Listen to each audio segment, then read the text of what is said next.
This is Clayton Howe's Entertainment X. For this episode, I chat with Matthew McLachlan, and we cover a little bit of everything from kindness and honesty to communication to him writing what he wants to see, the concept of sweep, mop, and polish, manifestation, and heart, humor, humanity, and so much more. So I hope you enjoy this episode with Matthew McLachlan. We're back. I'm Clayton Howe, and today with me in person is Matthew McLachlan. Matthew, thank you for joining me today. Thank you so much for having me. It's so great. Since the pandemic, this is probably conversation number 4 that I've had in person. In person? Everything's been on Zoom. Whoa. And I much prefer this, so... No offense to anyone I talk to on Zoom. It's fine too, but I much prefer this. Better than having like an echoey large room. And you have me here, and it sounds... We still have an equally large room. At least we're in the room together, and it's not 3 or 4 different rooms. It's so true. Yeah. I have. Yeah, you'll be able to hear this echo. I have so many questions about your career and life path up into this moment. Yeah. I think the way in which you go about creating new works and getting those new works out into the public space is disruptive.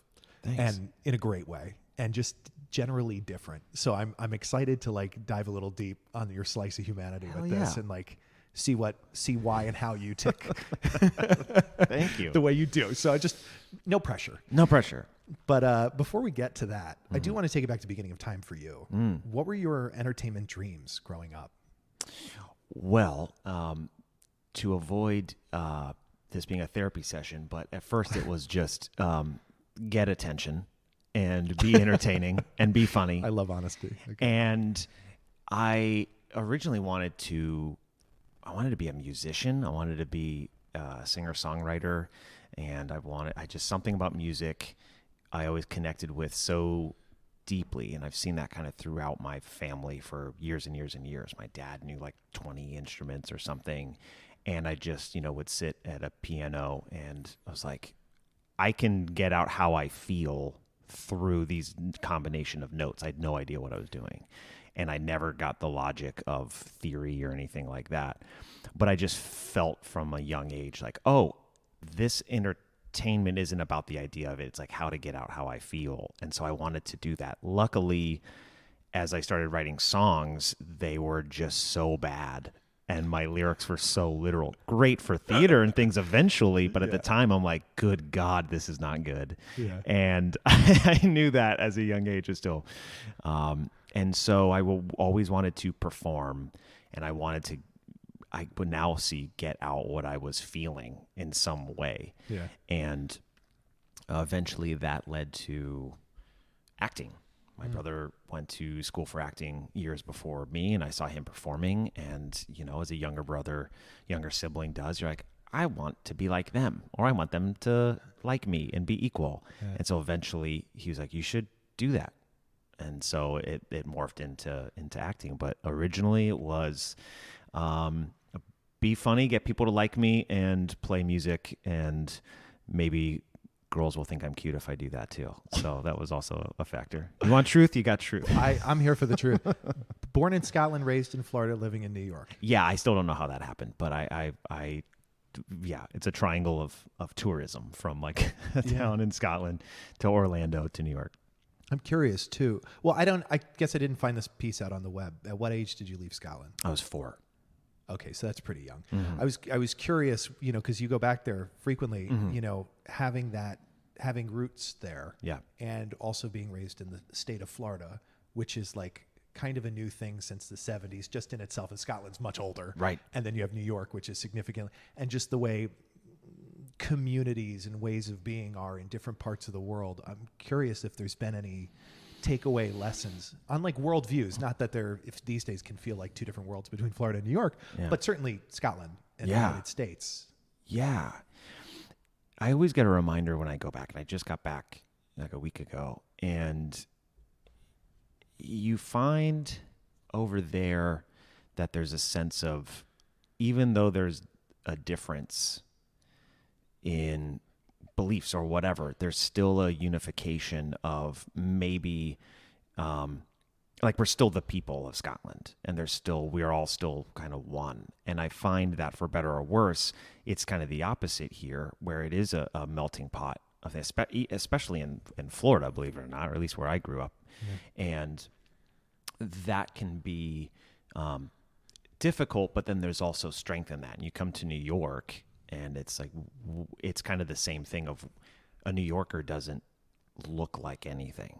You're just a New Yorker. It's almost like a rite of passage to become that. So seeing the worldview there of kind of like how you become a unit, and just kind of like the people there was always interesting. Like, it's kind of the same pride of being there, but it all looks different.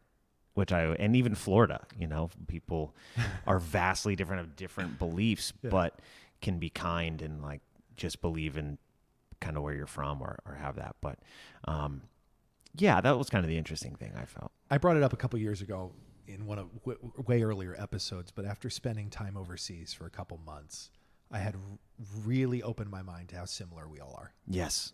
How we're really all going through the same things, albeit to varying degrees, especially if you go to a country less developed.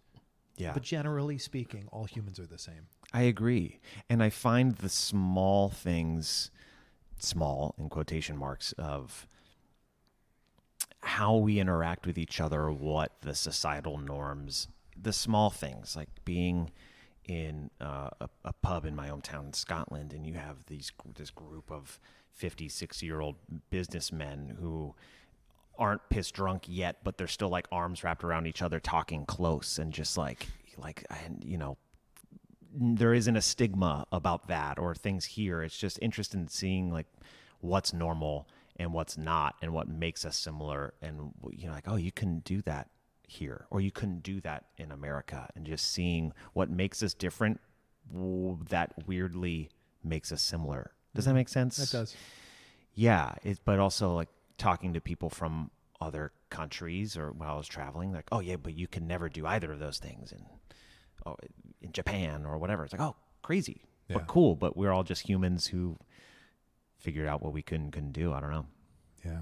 Growing up, what'd your parents teach you about work ethic? Oh man. Both parents had the view of, well, I'm just going to do it. Kind of the stubbornness of, I have to get it done. Sure.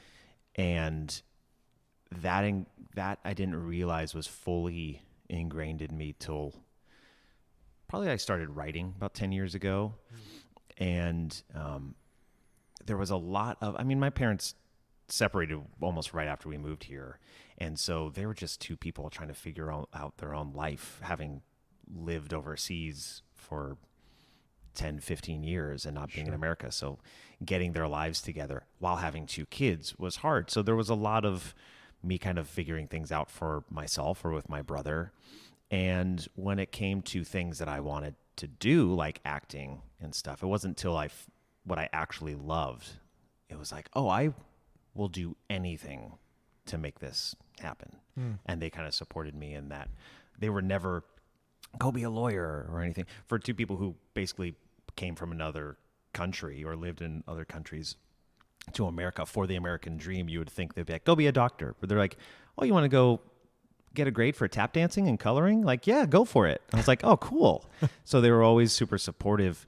But it was almost like I had to find the drive and the work ethic for myself. So going from high school with a 2.2 GPA to then going to like, oh, I want to act and I want to write, and having like a 4 point something GPA. I was like, oh, I have to do this. They became the fuel of go do it. So it was kind of trial and error for myself, and they kind of hands off a little bit. And I thank them for that, because I had to figure it out on my own. And now I'm like, oh, that doesn't work. Maybe I don't get in trouble all the time and get suspended, and just because I'm trying to get attention. So it was very hands off. And then once I started to really find my stride, it was like the most, what do you need? What are you doing? What are you working on? How how can we support you? And that was integral to that for me. Yeah, the older you get, the more you realize everyone's just making it up. They're just figuring it out. And most people don't know. Yeah. What? Anything. They don't know. And you can figure it out. You can figure it out. Everyone's just figuring it out. Especially parents, because they are this figure to you, right? But then there's always that moment where you're like, you're a person. who had another person, and you just also have problems. You're not this godlike figure. You're like, I just want to watch TV. I just want to put my feet up. I'm like, okay. It can also take away all of those, I don't know, the baggage that we can hold on. A lot of people hold on to from their upbringing. I think it's so. like it helps you be like, just let it go. Like they tried their best. Yeah. You know, if you're remotely proud of who you are, then who they are is a direct result of that. So and let it go. Because I can look back at that and I can write plays about it, which I have, and I'm so thankful for it. I look at it as the boy named Sue mentality, that Johnny Cash song. It's like if I didn't go through that stuff, I wouldn't be who I am now, and I'm really happy with who I am. So I wouldn't change anything. Yeah. So yeah, but for good, bad, in between, it is what it is. And if you have a kid, you'll name him. I'll name him Sue. Bill or George. Bill or George. Or anything. I still hate that name, Sue. Yeah. It's a good song. Listen to it. I had a similar question to the parents' teaching about kindness. Mm-hmm. What did you learn about kindness growing up? Both my parents, in their own way, were so entertaining and talkers, and could find a way to. I always say both parents could befriend a wall, and I feel like I inherited Is that a Scottish thing? It really is, and they're just immediately honest and kind. And my dad is one of those people. He comes to New York, and he starts befriending people on the subway, and I'm like, come on, don't do that. And then he's like, that's Sarah, and she is becoming a dentist, and he's just friends with everybody. And I just see how the way into the person's humanity and their heart, and he just found they both parents find a way to do that. And I just always saw that and tried not to do that for myself, to be like, oh look, let me get attention and be enough. It was like I find myself now just be kind. It's the easiest thing you can do. And even in New York, where everyone's hustling and bustling, and to take a second to just hold the door, you can't imagine how many times people are like, hey, thank you so much. It's just, they have no expectation for that. Right? Yeah. It's the it's the, what, I don't want to get too deep in it, but you heard like the shopping cart theory. It's like the measurement of if you're almost like a successful, helpful member of society is if you would return a shopping cart, because there's no punishment. If that's just kindness, because you're doing it for other people. And I just try to always be the person that would return the shopping cart no matter what, because it's not wrong, but it's also, if you're doing it for some person you'll never meet, that better for them to go, oh, here's a shopping cart, and not I have to go walk half a block to go get something in the corner. So I just saw that my whole childhood of, well, you got to return it because that's for other people. I'm like, oh, okay. There was no, but why? I was like, because that's the right thing to do. Yeah. When it comes to writing, do you have any mentors, or have you had any in the past? And are there any standout lessons from those mentors? Yeah, for sure. Well, I came to New York 12 years ago, and I started acting at the Maggie Flanagan studio. And Maggie Flanagan was a master teacher there. And you talk about like work ethic. And I think that is where I got that from, which was having this standard. It's like it wouldn't be me if I didn't make a Batman quote, but it's like it was like The Dark Knight, and he goes like, I see what I have to become to do this. And that was kind of what it was with her. It felt like I was pawing at the idea of being an artist, and now this is how you do it seriously with the tools, and anything less is not helpful to yourself and your creative spirit. So watching her and listening to her give me those standards was really integral, and I still keep that standard. I let myself rest a little bit more these days, but Good. it's that was really, really impactful. I have multiple writing mentors through like Labyrinth Theater Company and different people who have helped, just kind of was kind enough to pull me aside or go, hey, look at this, or how you phrase this thing a lot. Or not just a lot of people who weren't afraid to say, hey, just so you know, or look at this aspect of you that you tend to do a lot, or I'm not going to worry that you're going to be upset that I'm giving you this feedback. And so, and Maggie Flanagan helped me go, give me the feedback so I can be a better art, so I can do better, or I can help this reach its full potential. And I currently work as an assistant to a writer that named Matt Williams, and he was the creator of all the TV shows I ended up watching as a kid. So imagine his confusion and maybe feeling old when he's like, you know, it's been a year and I just noticed we have like the same humor. I'm like, yeah, dude, you gave it to me. I grew up watching all your TV shows.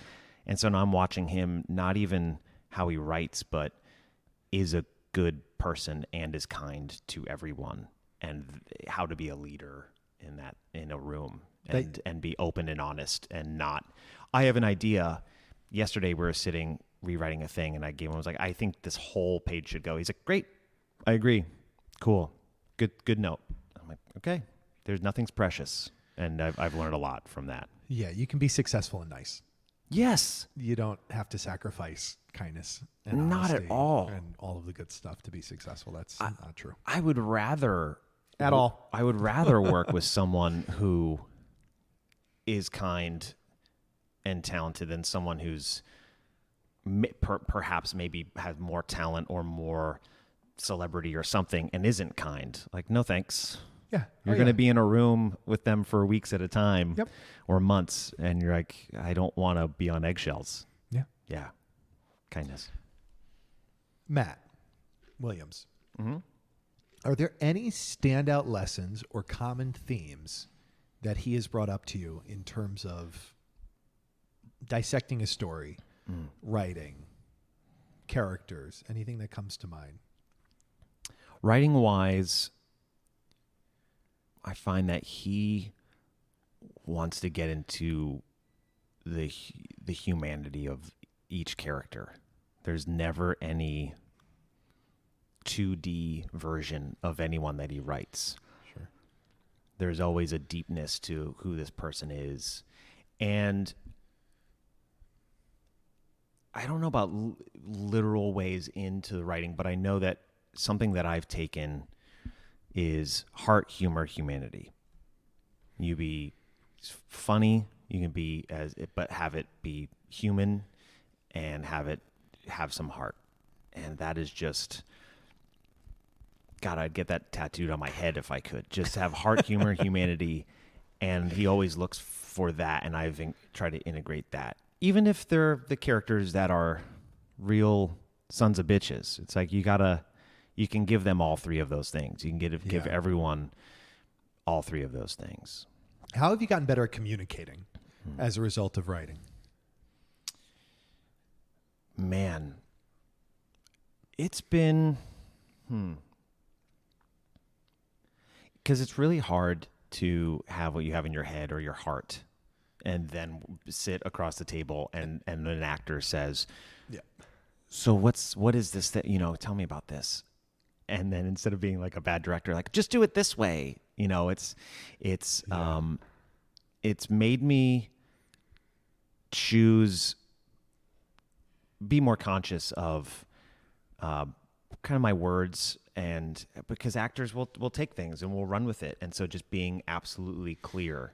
So instead of just talking for 10 minutes about a character or a play, just more quality than quantity, I think, is just, how can I communicate this in the best, most effective way and not just bombard? It's like, so does that make sense? Like, I don't know. You just monologued at me for 15 minutes.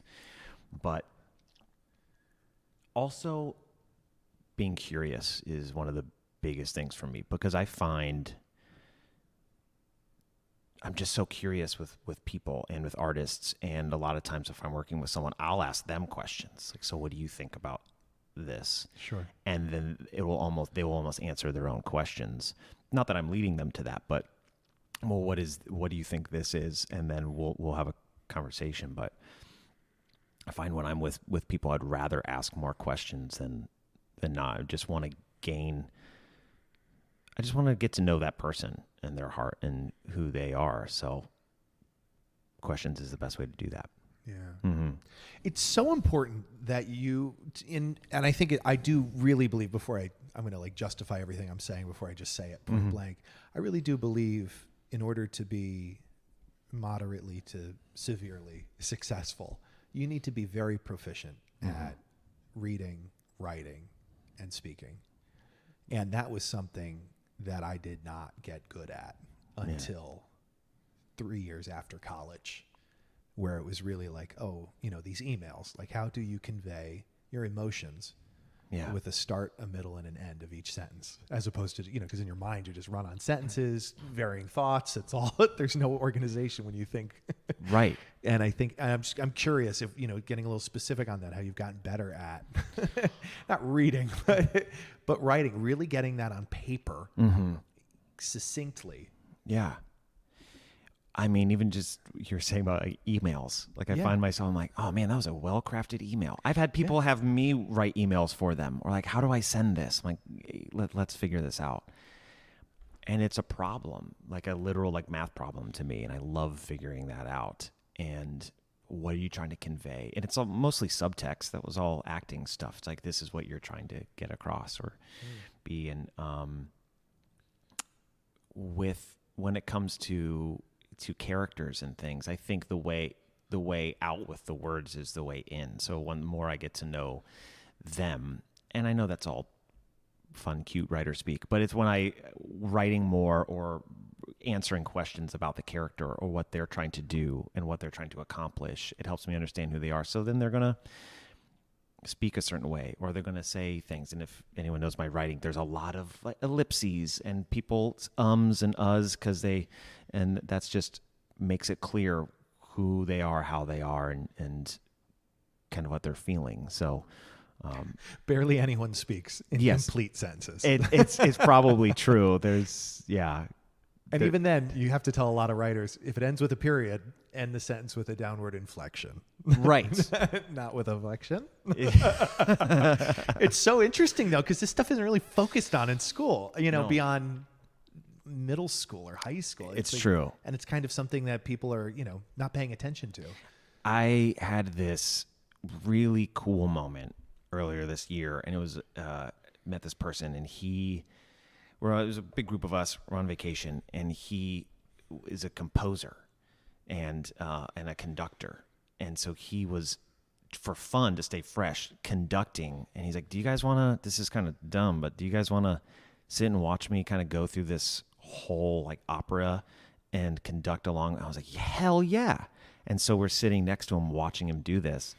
And I'm asking him all these questions. And then at the end, I said, this is probably dumb, but that felt so much like playwriting or how I craft some lines. Do you want to see so I put my script up and I said, read this line of what you think. And then it's like the ellipses.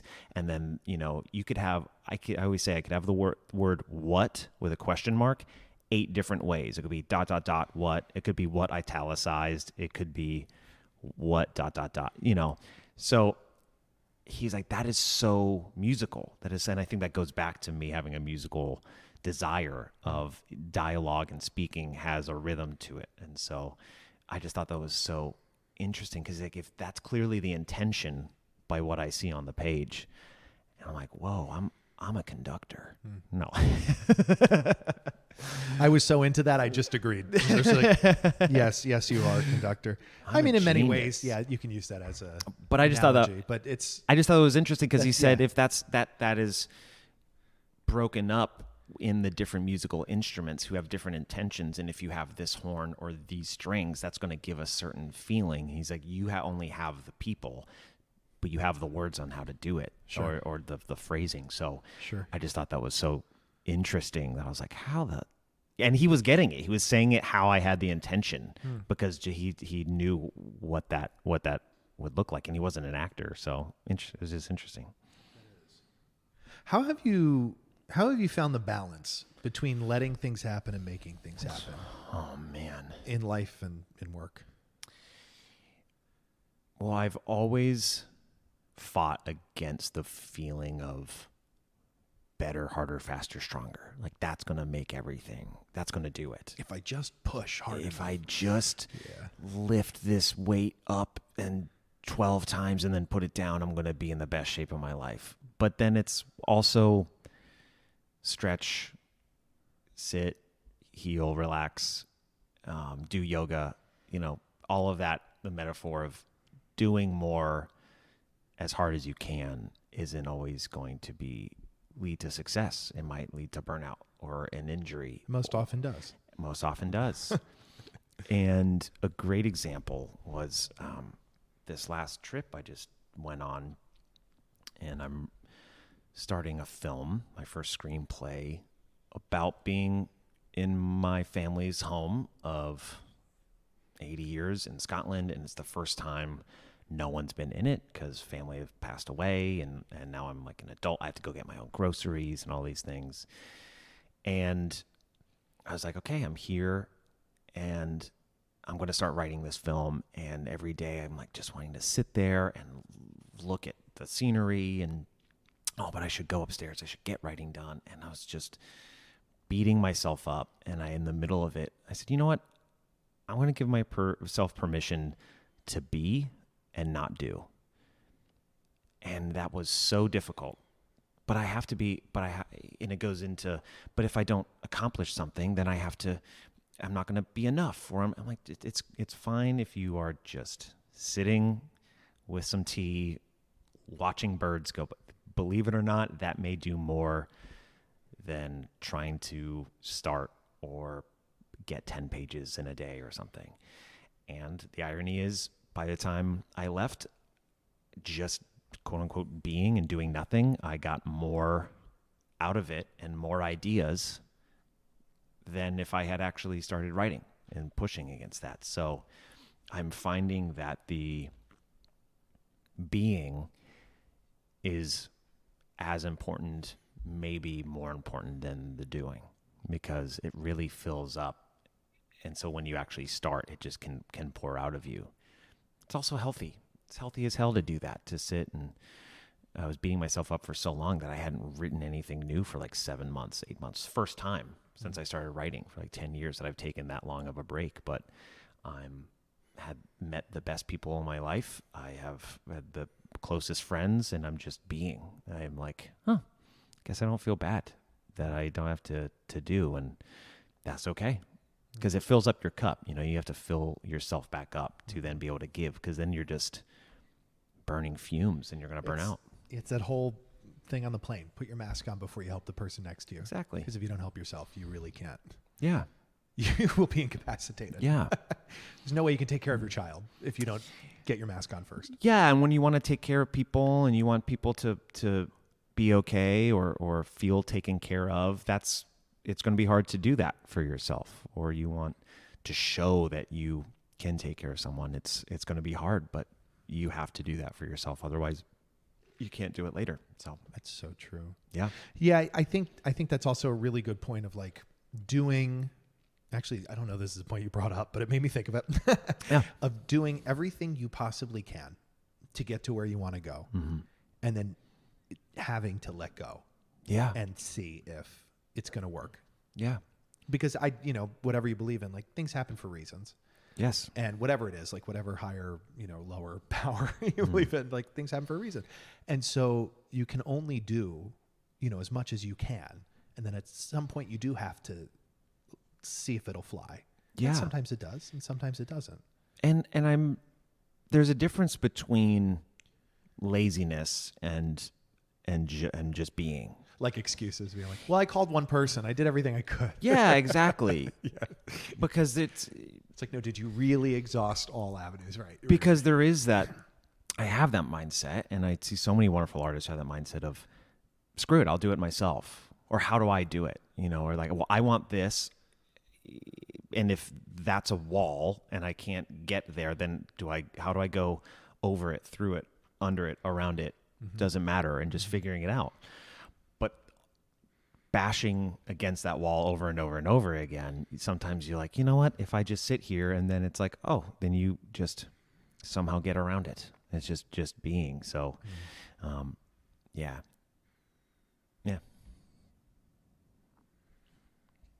Is there a particular project that has taught you the most about yourself?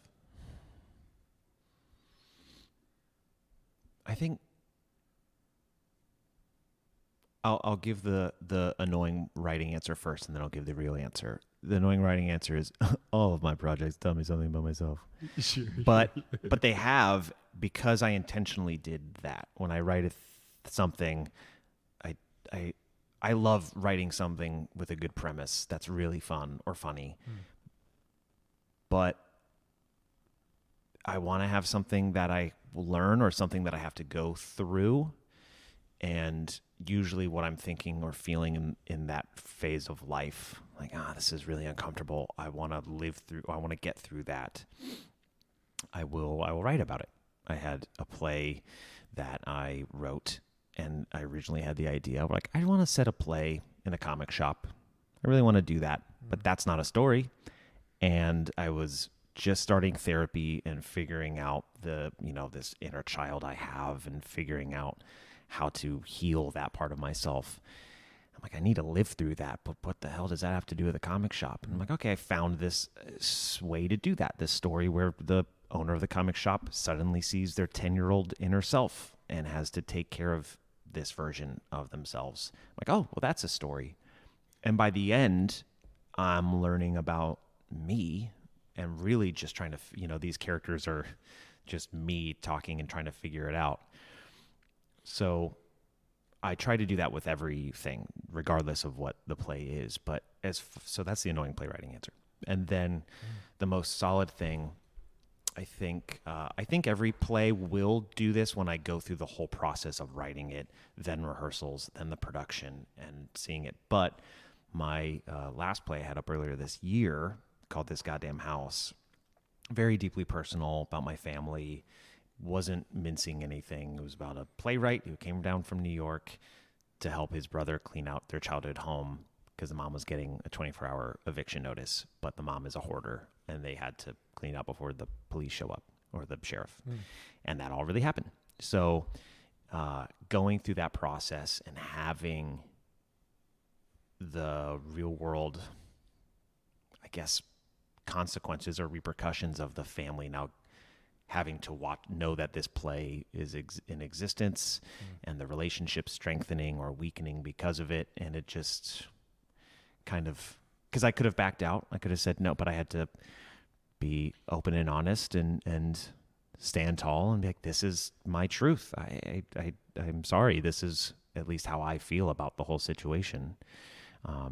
So it taught me to be open, honest, strong, and it was weirdly, like, I always say this about the pandemic or COVID, it was like a weight on top of things. So whatever relationship I had, this play was like a weight on top, where it either strengthened it or it broke it down because it wasn't strong to begin with. And so this was really heavy on a lot of things. So it just taught me all those things, all like the what was really there, or how to deal with those losses or those gains. So I would say This Goddamn House was probably the one that has had the most impact on my life and taught me the most about me.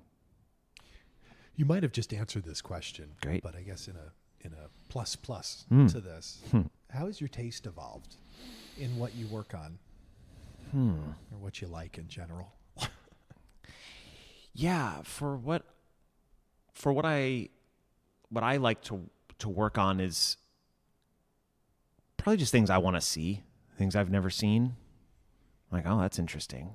Or an idea that I like, and I will steal the hell out of it and put my own spin on it. And, that's the way the creative world has worked for thousands of years of, oh, I like that. I'm going to do my own version. Yeah. and things that just interest me or just feel like it fits in a place on the map of things. I'm like, I don't see anything in that spot. I like this idea. And that's always interesting. But I also want to have a solid reason why I'm doing it for me, like a personal investment. But as far as things that I watch and or take in, I just really love character journeys. Yeah. I love and respect all the people who sit and rewatch The Office and Parks and Rec over and over and over again, and that's their. But I'm like, I have to watch something that's new or a story that is continuous and not just every episode is different, or if it is, it's, you know what I mean? Like yes, that's my toxic trait. I always have to learn something from what I watch. It's very difficult. You're my the wife same? is like, let's watch Modern Family. And I'm like, I love it. Nothing wrong with it. I love Very that funny. show. But like, there's like, she'll see it like, 5 minutes in, my phone goes up to my face. Yes. It's like it's a, what do they call it? Like a beige flag. Right. A beige flag. That is so funny. I always have to learn. Yeah. Even in my downtime, I must be learning. Yeah, that's how I relax. I want to watch The Bear. I want to see all these characters suffer and grow. Oh, yeah. So after a long, hard day, let's go watch Succession. A documentary about, Succession. Yeah. I love Succession. It's like I want to be, because I do put myself into whatever I'm writing or so whatever I'm watching so much that I'm putting myself on the roller coaster. I'm not watching the roller coaster. I feel like, yes, I could sit and watch a roller coaster go by 100 times. Like, God, that is so fascinating. Yeah. But I put myself on it and I want to be on the ride. And so I'm like, oh, okay. I don't know. I just thought of that. Yeah. No, I like that. I mean, that's a really good answer to how your taste has evolved. Yeah. Yeah, because I love it. I'm just not that it needs to be deep or weird or heavy. It's just I want to be invested in what I'm watching and be surprised and just be like, oh yes, or watch them grow is my favorite thing. It's funny, and we won't get too deep on this because this isn't about me, but for a second, I had a thought about all of the projects on my slate to produce. Yeah. And it's a very interesting taste when I look at each individual musical play, Right. thing, film project, TV. But yet they're all, they would all be congruent to who I am. And Yeah. the stories I want to see on stage. Do you feel like there's a through line? Oh yeah. With those? Questioning history, but not just like historical history in a history book, like how we think. It's always and obviously you want to have a good story that has thought-provoking themes and all this stuff. Everything that I have has a human who would watch it in a theater or in a venue. It would have them questioning the way they've pre-programmed themselves to think about everyone else around them. That's cool. Every single one of them. What great awareness of that. Well, those are the stories look, I'm on a soapbox now, but those are the ones we need. I agree. I need you to sit down with the baggage you have, learn something, my beige flag, Right. and walk out and interact with the humans around you just a little bit better, because we're supposed to leave this world better than we found it. Yeah. That's what it all comes down to. Oh man. Pick up your trash, throw it out, emotional or otherwise. That's so compelling. That's it. I came here to answer some questions and now I got a lesson and I'm so happy about it. You got a lesson. I got a lesson. This is like, these answers are fire. Yes. I cannot wait to air the episode. We got a few left. Great. And then I'll let you go to the bathroom. I'm kidding. I'm doing it here. Changes made that have increased positivity and decreased negativity in your life. Changes. Oh man, I don't know. Say that again? Changes? Are there any changes you've made in your personal life? Yes. That have increased positivity and decreased negativity? I've found that journaling has been one of the biggest things, and also getting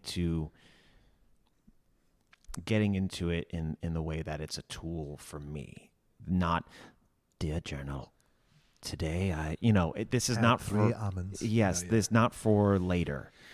It's if I write it and I finish a journal, I could throw it away, that kind of thing. And it's just finding an outlet of what's I'm feeling in my heart, in my chest, and getting it out, even if it's talking to myself and working through this thing. Like, oh my God, that answer on the podcast was so stupid. No, it wasn't. You're overthinking because blah, blah, blah.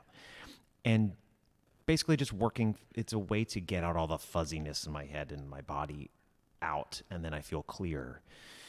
And then I always write some gratitude pages, what I'm grateful for, and then some manifestation pages. I always say it's like sweep, mop, and polish. I just get the stuff out, and then I feel, clean, and then I'm like, and you know what?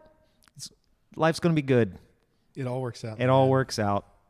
And Sweep, mop, and polish. that's what it always...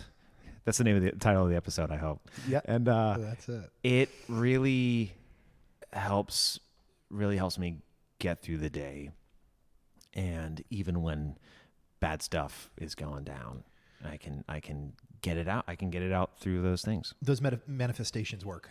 Hell yeah. The very first, when I first started journaling 6-7 years ago, very first entry was reticular activation, which is the part of the brain that focuses on what's important to you. So in a crowd of blah, blah, blah, you'll hear Matthew.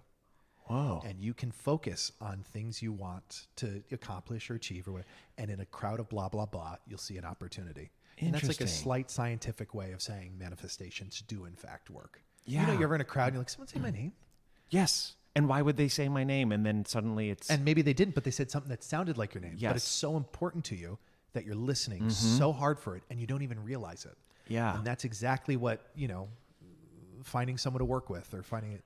It's people who don't actively know or jump into manifestation, and it sounds like this Hoo-ha, woo-woo magic, and I totally understand, but there is a power and to sound woo-woo energy of I've just found myself, even if it is all nonsense, but it's a belief like this is going to happen. You make the choices, maybe a slight change. You point an arrow in one direction and then like 1 or 2 degrees to the right. Doesn't look like much, but down the road, 5 it's years from now, very different directions. miles apart. And so if you say, I am this thing, I have this thing, I do this thing, then you might start to believe it. And I have these wonderful instances where I have these little goals in my writing journey. And I said, I work with and I am friends with this person. And I just said, I don't know why. This is what's going to end now. I am not only working with that person, I can't get rid of this person. And the best way possible. I'm like close friends with this actor I've always wanted. And it's just so great. Now, would that have happened if I didn't say that? I don't know. But I just was like, I'm going to do that. And you're like, I'm going to create a successful business. I'm going to do that. Then what's the harm? Then say like, I don't know. But just, you gotta believe it. And it's not so much magic, but you'll find things start happening. And you're like, that's cool. But life punishes the vague wish and rewards the specific ask. Yeah. The more specific I've gotten in my life, the more it has lined up quickly. Very true. Or as opposed to like, I want to produce. It's like what, when, where with whom, yes. how, why. Exactly. I'm doing this show in this location at this deadline with these people, and this is what I need to get there. It's like things line up. I remember coming out of the pandemic right when all of unemployment was ending. Like, I guess we all are staying home, but I still need to find a job somehow. And I just, all I want is a job that has to do with the arts and with something that pays me so well that I can also get writing done, and maybe the person's like a mentor and they want to have me write and help my career. It's like, if I got one of those things as a job, that's wonderful. And now I have all of those. I manifested the hell out of that job. Yeah. And it's just because I'm going to get that. That's what I'm going to have. And then it shows up.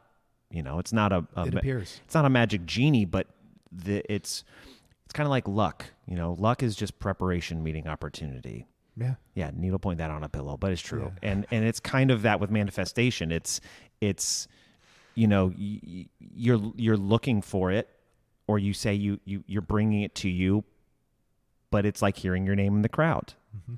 Versus manifestation is basically like, I'm going to listen for my name, or someone's, whatever. And then you will hear it, or you will hear some version of it. Mm-hmm. It's almost like when you think of someone and then you see them that day, or they pop up. Oh shit.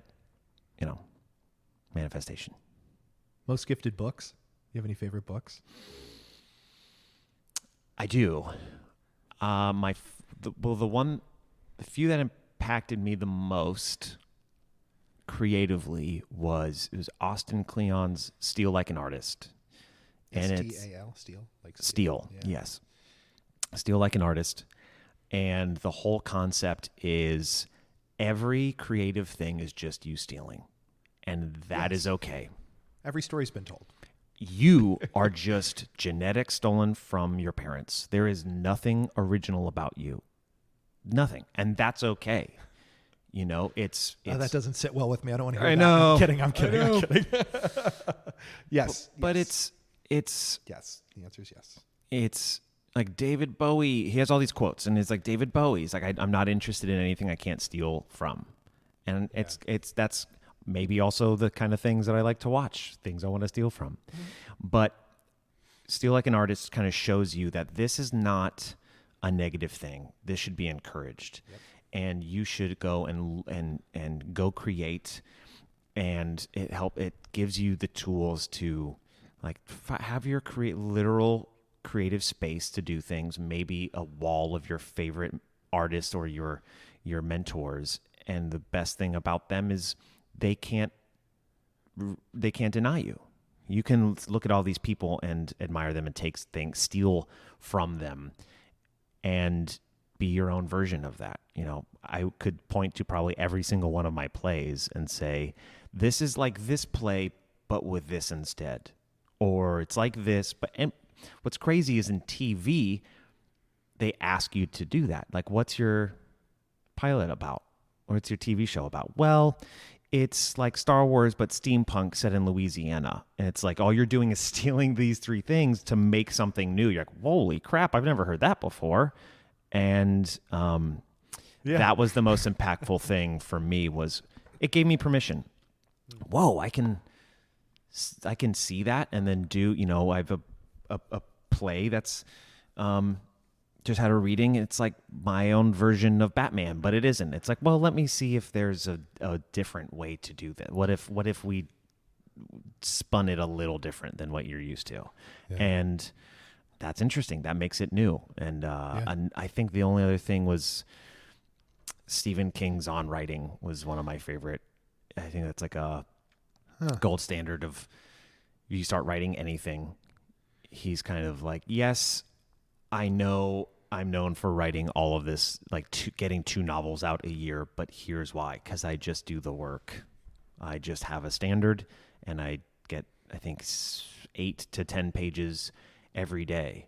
And how long that takes 2 hours, takes 6 hours, but that's what I leave my office after I get 10 pages. And you do that for, 30, 40 days, a month, 2 months, you have a manuscript. He's like, it really isn't hard. And you build up to that. Mm-hmm. So that it's that simple. So it just kind of gives the schedule and to get it done. The ritual of it all. Yes. On writing. Mm-hmm. Are you on a laptop? Do you handwrite? Are you in Final Draft? Are you doing it in the books or notes app, or is it? Yes, is the answer. All of those things. So when I have an idea, it's in my notes app on my phone, and I'll have its own little section. And early on, when I first started writing, I took a playwriting for actors, one of the first classes, and it was just dump everything. You have a single thought. You have a quote. You have a song that you think it should work. You have a whole scene. You have the ending. You have just make sure every single thing is down. Because I always have my phone on me. Boom. Always just there. I just scroll on like one idea for like 20 times, and it's all there. Most of it won't be used. Most of it is just there, but it's getting the idea. It's I forget what cartoonist, I think it was in the Austin Kleon book, but it was like, get the 1,000 drawings out so you can get the good ones, finally get to the good ones. And it's sometimes it's just getting all these things down. So I'll have that, and that will help flex the muscle for this project.